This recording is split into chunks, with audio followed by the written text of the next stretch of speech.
threat from EMP has gotten quite a bit of open discussion recently. Is that an important factor in your considerations related to the strategic escalation chart that you put up for us earlier? Thank you for that question, an important one.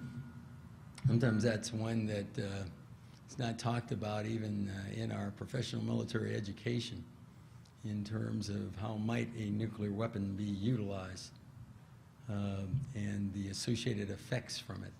So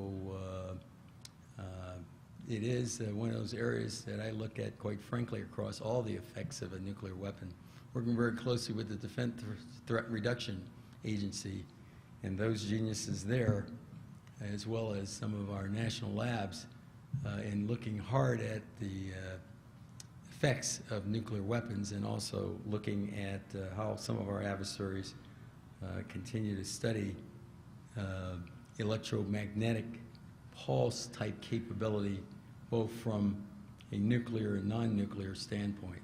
So in my opinion, it is something that we as a joint military force have to understand and reckon with. So when you look at that very simplistic spectrum of conflict slide, it showed a few depictions. Notice again, I emphasize simplistic, one-dimensional, but one that I didn't want to hurt your head with first thing in the morning. I have a more complex variety. But as you look at the effects that can be generated from a nuclear weapon, blast, fire, electromagnetic pulse, etc., all that has to be in our consideration, both from a adversary employing nuclear weapons to the effects of consequent management, all the way to any options that we would recommend going forward. So it's an important area to continue to work and study on. Thank you for your attention. Thank you for what you do.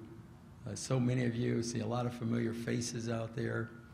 I know you're going to hear too from General Robin Rand, who is our first 4-star of Air Force Global Strike Command, which is a good thing in my opinion, and I can't tell you enough about how I enjoy working with Robin Rand. Also, if you haven't seen the news, I'm really pleased to see my deputy commander being nominated to be the next Vice Chief of Staff of the Air Force. And I just want to get off the stage with one final salute.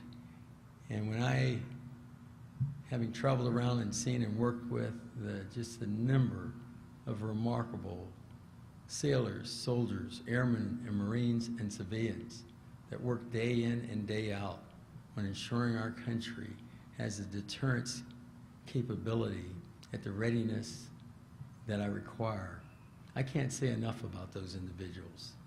They don't get enough fanfare, in my opinion. They don't get enough applause. And they are there 24/7. And whether they're working systems under the water or all the way out to geosynchronous orbit, they are dedicated and they are committed to keeping America safe. Thank you.